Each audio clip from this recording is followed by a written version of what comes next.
All right, everybody, LUI here, obviously, with the classic physique champion for real. Second in Mr. Olympia, debatable. He is the champion of the New York Pro and also Pittsburgh. Is that right? Yes, sir. My friend Arash Rahbar. So me and this guy, we're friends. I stumbled upon him thanks to you guys. You were, tagging me on his pictures, and I said, the first picture I saw of you, bro, was a side tricep, right? And I said, wow, this guy is good. And then I bypassed it. I said, maybe, it's just a one shot. And then there was the most muscular pose, and then, front double back. I said, this guy is really good. And then I made a video about you, and we came to know each other. Right now, we're talking on WhatsApp pretty much on a daily basis, right? Yeah. Rest is history. The rest is history, bro. So tell us about yourself. Obviously, right now, you're on the East Coast. You're in the New York area, right? Yeah, man. I live in New York. I'm of Persian descent. I was born in Iran. We came over here during the revolution. I've pretty much lived in New York all my life, minus 2 years I lived in Cali when I was really young. But yeah, I'm in New York. All right. And you train in Bev's gym, right? Yeah, I trained at Bev Francis. This past year, I moved out to Brooklyn, so I'm a little far. I go out there a few days a week, but I'm moving back over there. I miss the suburbs. There you go. And beside being a competitive, classic physique athlete in a sense, you also date Miss Olympia, right? Yeah, Juliana Melicarne is my girlfriend, three-time Miss Olympia. So Three-time Miss Olympia. So she got best genetics are basically together. Bro, you just mentioned that while you are Persian and you fled Persia, namely Iran, back in the day. You told me about it. Would you mind sharing with my viewers a little bit of that ordeal when you were a kid? yeah, absolutely, man. I mean, Iran went through a big change in '79. It was the Islamic Revolution. So for you guys that don't know about it, the government became Islamic. So as you can imagine, that's, big change, big culture shock, very scary for a lot of people. They closed the borders. Nobody was allowed to leave. It was a lot of chaos. So, my family didn't know what was going to happen or what was to come in the near years. So we left. We came to America. I was only 1 year old, so I don't have many memories of it. But my sister was 5, and obviously my parents were older. And we came here, we started a new life. I still have a lot of family there. I still have a lot of cousins, nieces, and nephews. My father actually moved back there. So I plan on planning a trip maybe this year or next year. I'd like to do a seminar there. There's a lot of amazing bodybuilders out there. Absolutely. They're coming very good. I saw that guy. His name is Babak, and he has a crazy back. Babak is phenomenal. He's very well-rounded. He's working with Dennis James. He's a great bodybuilder. Just like anybody else, he's going to progress and get better and put on some size. And when he does, with those proportions and conditioning, he's going to be deadly. Exactly. Talking about Dennis James, he also had Baitu Yeah. Abospur, may he rest in peace, under his belt back in the day. One of the greatest bodybuilder from the Middle East, right? Tell you, God bless him. He was amazing, not only physically, but just I had the privilege of taking him out for kebab when he was here for the New York Pro, and he was just an amazing guy, man. We sat and spoke for 3 hours. He was so intelligent about nutrition and just everything about bodybuilding. He was an amazing guy. Exactly. And if we go back to the political problems that you guys had in Iran in '79, for the unaware, these guys had kind of a monarch. His name was the Shah of Iran, and he was toppled thanks to us, like the Westerners. The Westerners at first helped a guy called Khomeini, right? That right? And Khomeini was in Lebanon. So the Westerners and also the Arabs helped him a lot to topple the Shah because they thought he would be better than the Shah. Next thing you know, it was not that way, and they taken hostage the U.S. embassy. It was a big mess. It backfired, A lot of what the U.S. does backfires at times, but it's a shame. It's sad because the Persian Empire and Iran as a country is a beautiful place with 4 seasons, amazing old ancestry, art, food. So, it was a place many people desired to visit and go see. And, the Islamic Revolution changed that a lot, unfortunately. Exactly. The thing is, the Shah also toppled another guy before him. His name was Mossadegh, right? Yes, I believe so. Yeah, the thing is, Mossadegh was also toppled because of mainly the British and because of BP, British Petroleum. This guy, Mossadegh, said, I no longer do business with British Petroleum. So, as far as I know, Churchill contacted the CIA and he asked the US to help him topple Mossadegh. So, they replaced him with the Shah.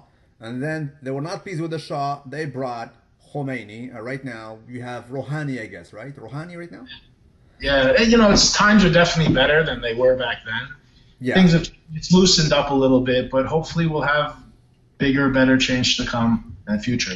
And that's why you guys are a big diaspora. There's a lot of you pretty much everywhere, all over the world. You see a lot of Persians because of that revolution in a sense. Yeah, they a lot of people fled and they spread all over the world. There's a huge Persian population in California, Los Angeles, San Diego, New York is enormous.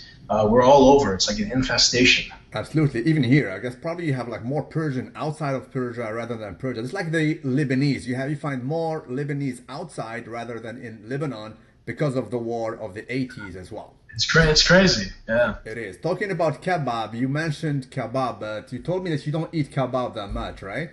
I do eat kebab a lot.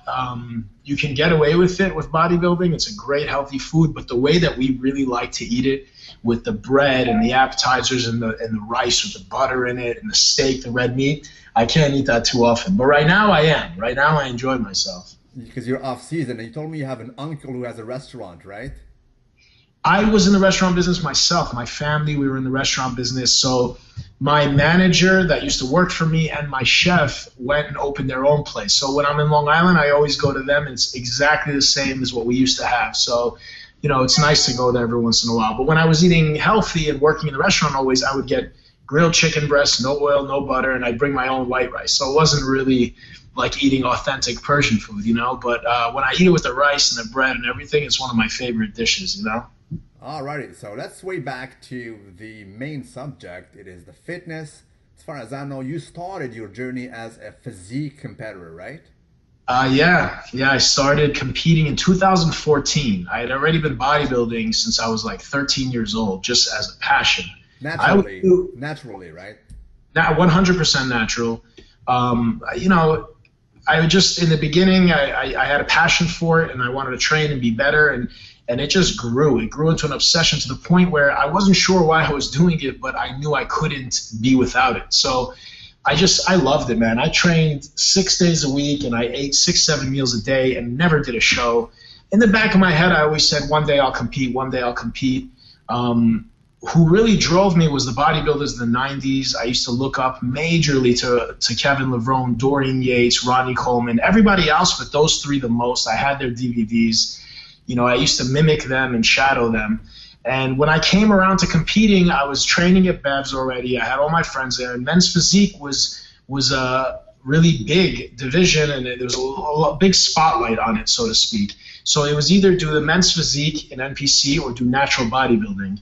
And I decided to go with men's physique. One thing that turned me off, no hate against natural bodybuilding. I have a lot of natural bodybuilding professional pro friends, great federations. But one thing that turned me off is, forget about the amateur novice shows. Once you get to a certain point and you're at the higher levels like the universe and the worlds, there's a lot of guys in there that are debatable. And I'm the last person to ever point fingers because I know how far I got naturally, and I don't have the best genetics in the world. I have great genetics, but not the best. So when you see a freak out there and he claims to be natural, I never hate on them. I always say it's possible. This guy could have better genetics than me. There's guys with myostatin deficiency. But, I'm very, very much against people that lie. That's it. You want to be natural? No problem. You want to be on gear? No problem. But to say you're natural and take stuff and try to, pass the lie detector test, I don't have any respect for that. So that really turned me off. All right, but right now, obviously, your physique really came to life and it gloomed in classic physique, right? We noticed you at the Plattsburgh and then was it the Pittsburgh, right? Pittsburgh and then the New York Pro. And now I know, even though you brought like a marvelous shape, but you were injured in a sense, especially in the knees, right? Yeah, before Pittsburgh Pro, I had a little tear in my LCL in my left knee. Believe it or not, it was the weirdest thing. It happened during yoga. I raced cars. I did race cars for 2 seasons, and we had an endurance race for a weekend. So sitting in this tiny race car, caged car, really, really tight race seat, because I have teammates. So they got to fit in the seat. I couldn't make the seat bigger because it'd be too big for them and dangerous. So I got really stiff from the weekend. When I came back home to New York and I got in the gym, I came into a pigeon pose, which I'm very flexible. I could put my face to the ground, and my glute and hamstring was so tight it didn't give in, and my knee popped. I heard 3 pops, loud pops. Wow. I got right up. I got scared. I laid back. I got up afterwards and I was okay. But that night, the next day, it just hurt a lot. I just waited and waited. It didn't go away. I went to the doctor. He's like, look, you have a slight tear in your LCL. I did some rehab, and it got better. But I was able to train legs intensely into the Pittsburgh prep towards at least like 10-week point. But before that, I wasn't able to do heavy squats. A lot of hamstring work, but it hurt it a lot, believe it or not. Okay, and as of right now, you also told me about a shoulder issue. I think the left one, right? Yeah, I don't talk too much about this stuff because I'm just not the type to talk about things that are negative. It's a part of the game, you know. I have tweaks, aches and pains, and we all have tears, regardless if they're super, super small or they've gotten to the point where they need to be addressed a little bit more professionally, medically, surgery, or whatever. But I have some, dings and dangs here and there that I'm working on in the off season, and I'll be okay. All right. Obviously, the big talk of the hour actually this year was the debut of the Classic Physique at the Olympia, in which he placed second to Danny Hester, right? 47-year-old gentleman. That's what's up. Yeah. He was unknown. I didn't know the guy. And, I made a lot of videos about it. In my opinion, my humble opinion, I think you were a little bit in the lead, not because you're my friend, but, looking at the metrics, the pictures, the poses, this and that, I had you lead in by slight, even though your shape was not the sharpest, right? Yeah. But let's all agree that the controversy was not around you guys, but it was a little bit further. Like at other spots, it started and it was kind of berserk, right? Yeah, man. I mean, go ahead. I'll let you lead. I mean, you are in the circuit, so obviously you're binded by, by political correctness. I respect that. But, okay, Ruffin Diesel, the youngster, 22-year-old, right? He was 9, right? Yeah. I think he should have been actually higher, right? And a lot of people are speculating that politics were still there this year, and it was not the way to go. So, listen, we will leave it at that way because you are still involved in that thing. Obviously, you cannot speculate about it. But I think the debut was somehow tarnished ever so slightly by some politics. Take it from the number 3 spot, very known name, up to, the 10th position. But obviously, it is growing sport. I am speculating. I made videos like yesterday and the week before that Classic Physique, it's my hope, and that's what my expectation, it will grow even more, and probably it will topple the all-out bodybuilding in being more famous there. Do you agree with that? I think, before I say that, let me, the politics and all that stuff aside, I agree with what you said. It's unfortunate, whatever it is, if it's politics or it's something else, I don't know. Ruff, Diesel, definitely I think deserved better, and Ruff and Breon are both phenomenal, well-rounded bodybuilders. Breon placed 4th, by the way, right? Breon was 4th, yeah. I mean, from behind, they're both phenomenal, and I think they were both amazing. I think Breon was the best from behind, as far as conditioning is concerned. Bodybuilding, of course, as a whole, so all other angles and aspects and the look is to be considered. Now, the whole thing about, what are they looking for in Classic Physique? I think in the beginning everyone was asking me, what's Classic Physique? What are they looking for? Look, man, it's bodybuilding. Bodybuilding is supposed to be symmetrical, proportionate, and beautiful and aesthetic. There's no difference, Just because it's gotten so big, they brought about Classic Physique, and it's the same thing. You want to be as big as you possibly can, as full as you possibly can, with the weight cut off, while having beautiful lines and symmetry and conditioning, you know? So, and they have been judging so far in 2016, all the shows that I've seen, they've been judging by bodybuilding metrics. Word, yeah. So there is no like special. They're not like rewarding. They're not rewarding less conditioning. They're not rewarding like smooth 1970s look. So, you know. Exactly. I mean, listen, Danny Hester, since he is like, you know, the somehow the standard or basically the benchmark. The guy is a small bodybuilder. He has a very nice back, very thick back. Also, like the quadricep, there's a nice sweep to them. So if he is the metric by which they are judging you, it is definitely more bodybuilding oriented rather than physique. But then Absolutely. again, you arrive at the third spot where we have the famous Sadiq, and I'm lost. Yeah. It doesn't follow, you know, that logic in a sense. So that's why, you know, it was somehow of a controversy. But nonetheless, there is a lot of new talent that is coming there, you know, from Canada. That the youngster we spoke about, what's his name again? I always forgot his name actually. Bumstead, I think, right? 21-year-old. His first name is with a C, no? Chris or something? Yeah, Chris Bumstead. And there's also this guy boy. here. You know this guy. What's his name, right?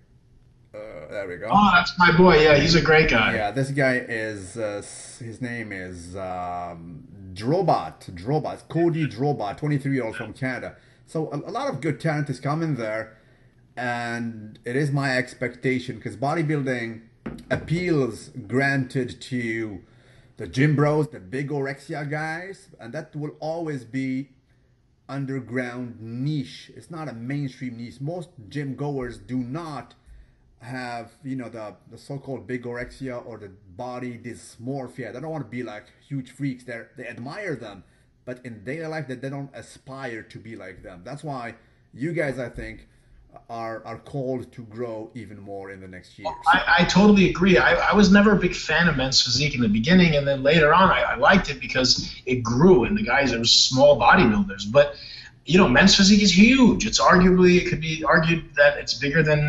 bodybuilding as far as guys competing in the NPC and just the amount of. I mean, how many was in the Olympia this year? Like 40 or 50 guys in men's physique Olympia. That's insane. I mean, I feel bad for the judges.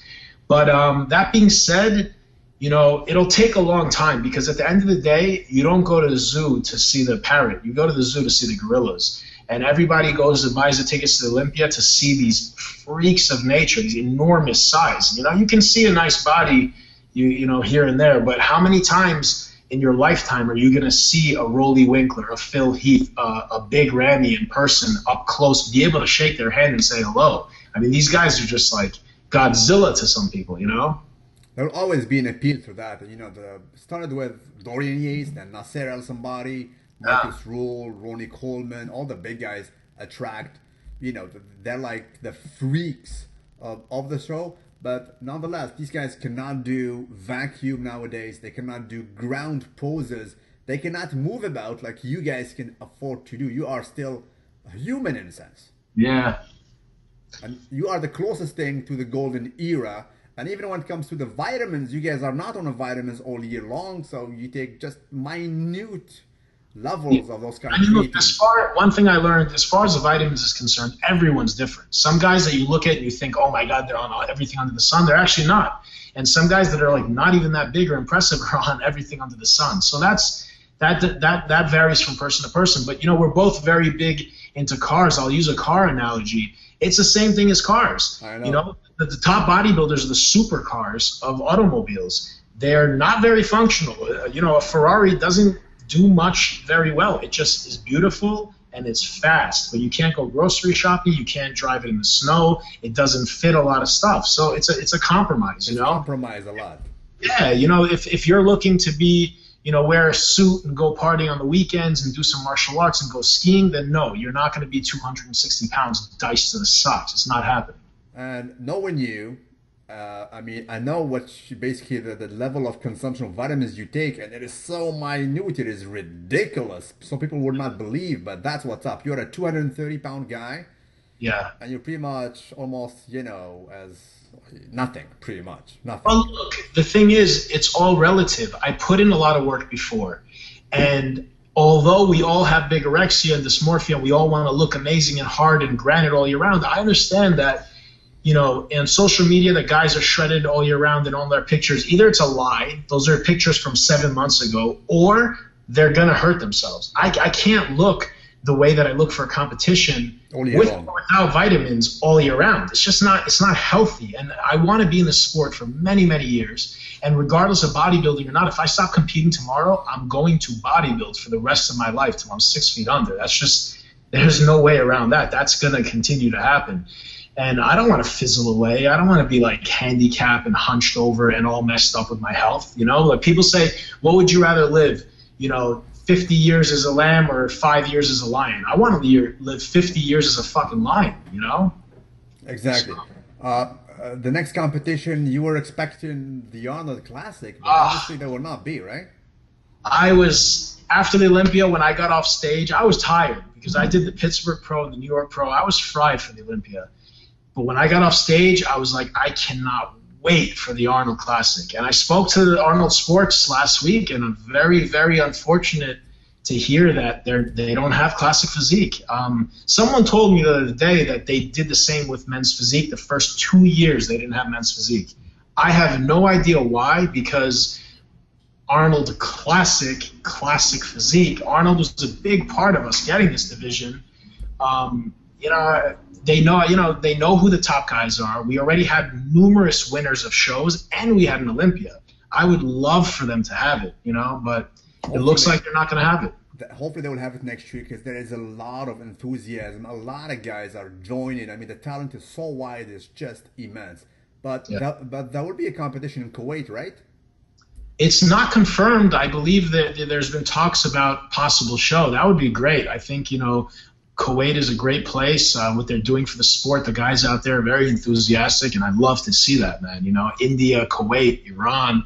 So yeah, man, as more shows in other parts of the world, the better. It will be your first time in Kuwait, right? If I go to Kuwait, it will be my first time there. Yeah. Just next to Iran, right? Very, very close. That you have a border, and the guy Ashkinani, number 2nd in Mr. Olympia 212. He's from a Persian descent living in Kuwait, right? Yeah, you were telling me that. His name, Ashkenazi, is a Persian last name, yeah. Exactly. A lot of them live there. So that's it. Who knows? Maybe you'll try and do a report on anabolic chicken, bro. I'll never come back from Kuwait. That's what's up. One other thing they have there, if you go and connect with the Camel Crew, because I know these guys, they have a lot of cool cars. I mean, they drive some supercars, man. Yeah, those guys, their supercars are like disposable. They drive them in the desert, it gets stuck, they leave the Lamborghini and they go home. You know? Badr Budai, his daily driver is a Rolls Royce.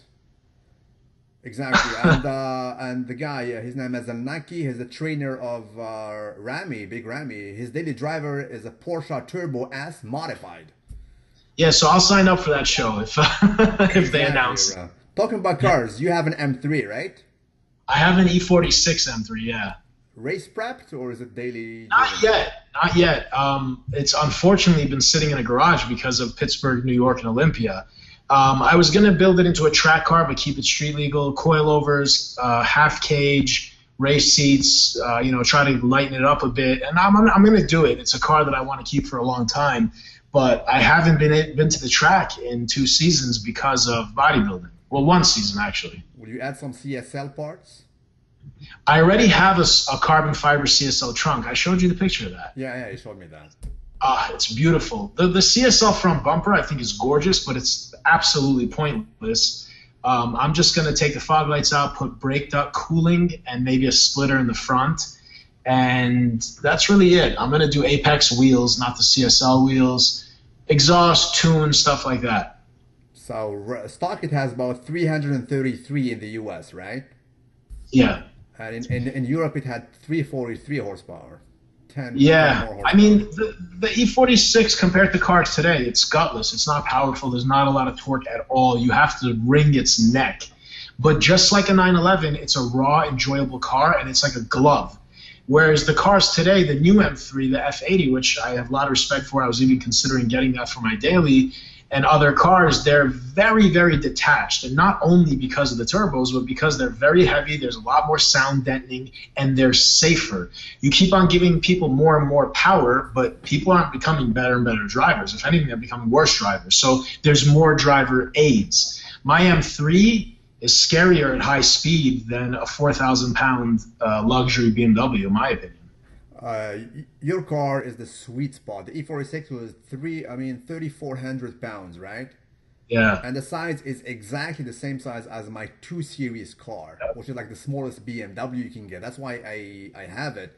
And right now, I'm waiting for the new M2. I think I sent you a video about it, because the current M2 has the same engine as my M235, but there is a new one with the M4 engine to be the best of both worlds. That's amazing. I mean, that's basically what the 1M was trying to be, you know. So I think they're getting it right. They're getting hitting the nail on the head, and it's an amazing car. But again, like, you'll hear a lot of people complain about the two. Oh, it's too twitchy, it's too short. Well, that's because it's a true sports car size. How you think an F1 car feels? The longer the car is, the safer it's going to be. But that's not a genuine race car, you know. So the M2 that you're talking about, for novice newbie drivers, it's going to be a handful, especially if there's a little bit of dampness in the air. Thing is, I had the 135i modified, you know, twin turbo, and it was the scariest thing ever. And at the same time, it was fun because it was challenging you. You were always scared, basically, of reaching the limit. My current car, though, the M235i, it's not modified, but it helps you, it flatters you, it feels safe. Yeah. Right? So they fixed that, but I miss like the risky side of my 135. I compare the 1M to the 2 Series that you have, the 1 chassis to the 2. I compare it like the old 911s, the 997.5 versus the 991. 991 is safe. It's more civilized. It's longer wheelbase, longer car. The engine is closer mounted, but it's just a safer car. But it doesn't mean the old 911s were bad. They were amazing cars. But you had to know how to – those cars, your car, the old 911, is a different driving technique. You can't get off throttle mid-turn because you'll lose traction in the back end and the car just floats away at you. You'll hit the guardrail. The 997 was the very last classical 911 for the simple fact it was really rear-wheel engined. It was really there. Right now it's almost mid-mounted. Yeah. It's definitely a little bit forward, and it does not have that basically sneaky tendency of losing the rear end or like a sledgehammer. And cantilevered over the rear axles. And that's why the Cayman is so good. It's such a good car. They just won't give it power, because if they gave the Cayman power, nobody would buy the 911. They gave it to the GT4, but it's still not that good. It's still underpowered, but the GT4 is a marvelous. GT4 is one of the best cars on the planet Earth, but it's underpowered for, you know, guys want power nowadays, you know. You're talking about 500 horsepower is no big deal at all. Everybody's got 500 horsepower. There's something wrong with you if you don't have 500 horsepower. The thing is, the new Cayman, it is a 2.5-liter turbo four-banger, and it has more torque than the GT4. A lot of people like it, except one detail about it: the sound. It sounds like a Subaru STI. Yeah, that's what happens when you take a Boxer and you know a little turbo on there, so it kind of muffles it up. But I'm sure you can mod it and do a few things and make it a little raspier. What's your dream car, by the way? You sent me a video. You were driving the Ferrari 488 about 2 weeks ago, right? Yeah, my cousin had a 458. He's had a few Ferraris, but he just got the 488. I'm trying to get him to let me take it to the track, because driving around the streets is not enough for me. I love Ferrari. You know, I really, really like Ferrari. I'd probably get a black one to be a little bit more low-key. They're too loud and too flashy for the street. I'm really a Porsche guy. So what, man? It's a Ferrari, bro. It's like, you know, if I had a Ferrari, I'm not going to be like you. I'm not going to be like low-key. I'll have like the most flashy red Ferrari or yellow Ferrari. It's embarrassing. I don't like being stared at like that. My friend bought an orange Lamborghini, and we went for a ride in it, and I was seriously embarrassed. It was like, hey, look at me, you know? I like performance cars. I love raw cars. I love loud cars, but not to go and like rev my engine in front of a restaurant. I want to go and race that thing. So I'm a big fan of the GT3. So, you know, but it's not too far. It's not supercar price, 300,000, 250,000. Which one are you talking about? The 991 or the 997? Honestly, I like both, but the 991 GT3 is something else. Uh, PDK. yeah, look, the argument with PDK, I was talking to somebody today about the new M3, and they were like, oh, the PDK and the DCT and the M3, they're amazing. So for a real driver, a real aggressive driver like myself, it's hard to turn your back on them, especially if you're doing track days. When you're at a high speed driving, there's no comparison whatsoever. And I have the manual in the E46. I had the SMG and the M5, the V10 M5. That thing sucked. That was terrible. Exactly. I'd rather have had a stick, but back then they didn't even. I had the first year, they didn't even make it in stick. They made it the second year, but yeah, it'd be hard to not take that PDK. I mean, if I wanted to not take the PDK, I would probably go with the GT4 because that only comes in stick. Exactly. Well, listen, talking about the GT3, they're making the GT3 and GT3 RS, but they made a special version, that 911R, exclusively Yeah. with a six-speed manual, and it is being sold right now on eBay at $1 million. Yeah, that's crazy. Even if I had the money, I mean, I don't think I'd ever spend that kind of money on a car like that. That's a badass car. It's you really taught me about that car a lot. It's a GT3 RS, just more civil for the road. We've never had something like that because the GT3 RS I love. It's a badass car. I see a lot of them around here, by the way, in New York on the North Shore. A lot of people have them. I see a purple one all the time, but they're race cars. They're full-blown race cars with a huge wing. Some people don't want that. So the R is badass. But the fact that it went up to $1 million, I mean, it's too inflated. You have I no mean, choice because for that car, they invite you to buy it. It's not, you cannot go to the dealership and order it. it's for collectors. Look, for a million, I mean, I understand when you have that much money, it's a collector, and you can also make money on it. I'd rather have a 488 and the GT3 RS and 3 Italian race bikes. So, and still have money left over to buy some supplements. If it was up to me, if I had the money, I'll go for the 997 GT3 RS 4.0. That's a badass car. I really like that car. You know what? I found one. It was here in Canada for sale. The guy was crazy. He was selling for like 200 G's Canadian, which is like nothing. That's almost like MSRP price. That's very cheap, yeah. It's very cheap. Right now, these cars are going for like 800,000 US. But that was another car. Like I never saw it being raced or anything. It's a collector's car, But there's a company called Sharkworks. I know the value is not the same, but Sharkworks will build you that. They'll bore out your 3.8 into a 4.0. Exactly. Now for the 4.1, actually, it's a 4.1 and it has 541 horsepower at Sharkworks. Yeah, I don't think people realize what 541 horsepower, how insane that is out of this tiny Boxer 6 with no turbos. The only other cars, I mean, the V10 M5, the Z06, C6 Z06, they have 500 horse. All the cars today that have over 500 are twin turbo. Exactly. Or actually the R8 or the Huracan, they have a V10 at 600 horsepower. Yeah, that's big money in the V10. The Viper 640 NA. Yeah, and you also kill yourself because the average person can't handle that car. The thing is, right now talking about the Viper, the ACR is one of the fastest track cars ever. Faster than the GT3 RS, and it has a stick. Yeah, it's a badass car and it's beautiful. I've seen it in person, but when you're spending that much money, value and depreciation is a big factor. At the end of the day, it's a little bit rinky-dinky. Like I drove the C6 Z06. I was thinking of buying it a few years ago, and I have a lot of respect for that car. I'm not a biased guy. I'm not only German, but once you've driven a German and Italian car, it's really tough to go to American. The Americans are doing amazing things with the cars, but the fit and finish, just closing the door is different. Like my E46 M3. If you don't have a little bit of muscle, a little workout in your form, you're not opening my door. My sister was outside my car, like, unlock the door. I'm like, it's unlocked. You got to pull on that thing. It's German. You're Persian and you're a car freak, obviously. So you must be a friend of Hani Rambod, are you? Yeah, we're friends. Every time I see Hani, he's very, very kind. At the Olympia and at Pittsburgh, right when I got off stage, he came up to me, gave me some pointers, told me what he thinks. He's a great guy. He had a GT4 Cayman. He exchanged it for a Shelby GT350R, like the best, and they're very expensive right now. And I think he has also right now a Viper ACR. So The Shelby's a badass car. I would never trade a Porsche for that. But I know he had those cars. I've never seen them in person. Unfortunately, I would have taken the GT4 for a drive. But it's not. I don't. I feel like the Mustang is more fitting for him. He's a big dude. The GT4 is a very small car. Exactly. But listen, that Mustang, the Shelby GT350R, man, maximum respect. I mean, they made it. With the stick, it's a flat plank V8, 525 horsepower. It did the Nürburgring in 732. That's crazy, man.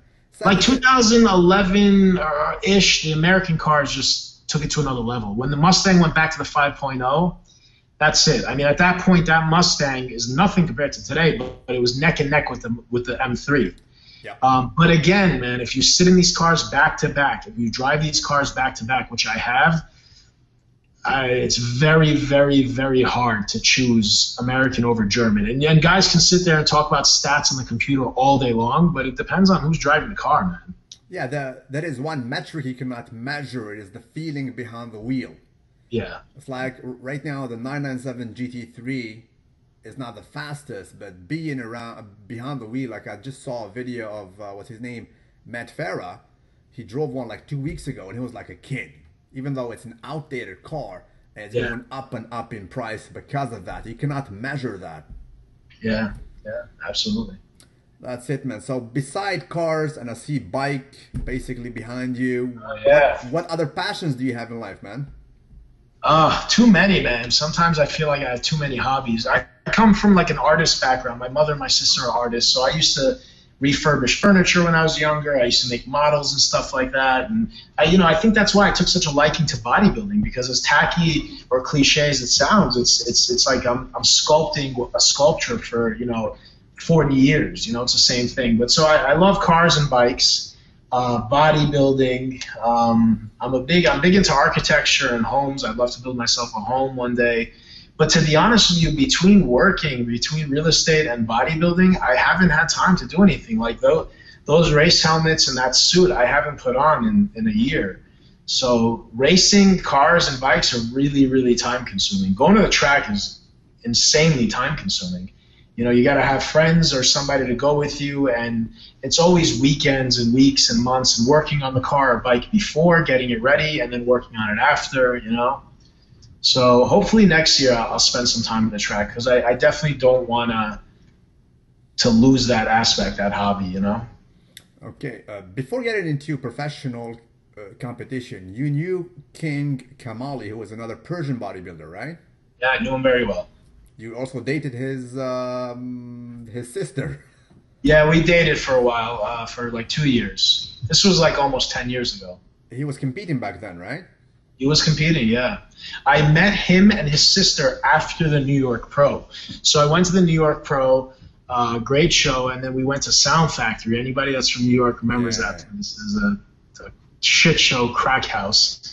The after party at the New York Pro was always there. So Chris Cormier, Dennis James, Craig Titus, all the party animals. Craig Titus, yeah. He was like in a feud with King Kamali. They would go back and forth. They were like great friends, and then they were fighting. So when I was friends with King, they were friends at one point, because we hung out. We went to Space Nightclub together. So yeah, I saw some girls, and I was like, those girls look Middle Eastern. So I went over and started talking to them, and they weren't near King, but it turned out it was King's sister, and we all hit it off, and I hung out with them all night, and the rest is history. Alrighty. And right now your girlfriend, she's in California, I think, right? She's posting pictures about California. Back now, yeah.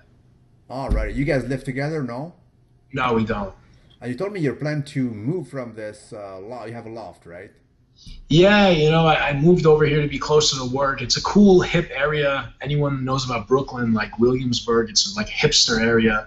But, I like the suburbs. I miss Long Island. City life is not too much for me. And honestly, I don't take advantage of, like, the things that are going on here and the reason everybody wants to live here. Like the bodybuilding lifestyle, is you're home a lot. I work a lot, too. So, I'm thinking of moving back. Absolutely. You know what, man? We're talking since already 40 minutes, because you and me, we chat like so often. Wow. When we were talking about the cars, I was like, oh no, a bunch of the guys that are not into cars are going to be like, what the hell are these guys talking about? No, me and this guy, we talk mainly about cars. I mean, I was, trying to convince him to buy the new M3 ZCP, but obviously it's too small for him. He wants a big car, so probably he'll wait for the next M5. I was talking to my buddy today. He's a car dealer. So I'm going to go and sit and drive the M5 and the M3, and I'm going to decide between the two of them. But the M5, the outgoing one, right? Yeah, the F10 M5. I think the M3 is a better car, better buy. It can make the same, close to the same power as the M5 with a tune and downpipe. And I think it's absolutely beautiful because they had to extend the wheel wells to make it wider to fit the M4's wheelbase. So the car looks so aggressive. But I'm just afraid, like, because when I sit in Jules's 3 Series, she's a 328, it's a little tight. And obviously I have an E46, it's half the size, but that's fine for me to drive a few hours here and there. But when you're in the car every day and you got your food and your bags and the phone and everything, you don't want to be like stuffy in the car, you know? Then by all means, go for the F10. I mean, I drove the M3 DCT and I tried to love the car. I tried. I didn't like it. I was honest with the guy, bro. I can't wait to go back to my 2 Series. You know, one thing I noticed about BMW, I'm sure it's changed since the turbos, and I don't have a lot of seat time in the new cars, but I went from an E55, a Mercedes supercharged V8, yeah, to the M5, a naturally aspirated V10. There was no comparison. The E55 was fast at a quarter mile, but the V10 was a much better car. But when I first got in the car the first day and I drove it, I was like, oh my God, I made a huge mistake. This car sucks. You really got to have all the settings right and wring the car's neck and drive. 507 horsepower. Exactly. Whereas Mercedes, they're muscle cars. They're hot rods. They're really shiny, really pretty. You hit the gas, they make a loud noise. Yeah. So, you know, I think the same thing probably applies to the M3. I think if you lived in the M3 for like a week, you'd probably like it better. Hopefully. I'm going to try actually the ZCP, but me, you know, I don't track my cars, so I'll go with the 6-speed manual. And we'll see how it goes. They're making a new model actually next year. It's called the CS, not the CSL, but just the CS Club Sport. So they're bringing parts from the DTS and the ZCP or the ZCP package. I can't keep track anymore, man. They're making us depressed. I want all of them. I want one of each. I know, but I have no kids, so I can try that, man. That's it, bro. Kids. So yeah, anything else you want to add to your fans? What do you think people want to hear? What do they want? They have a YouTube channel.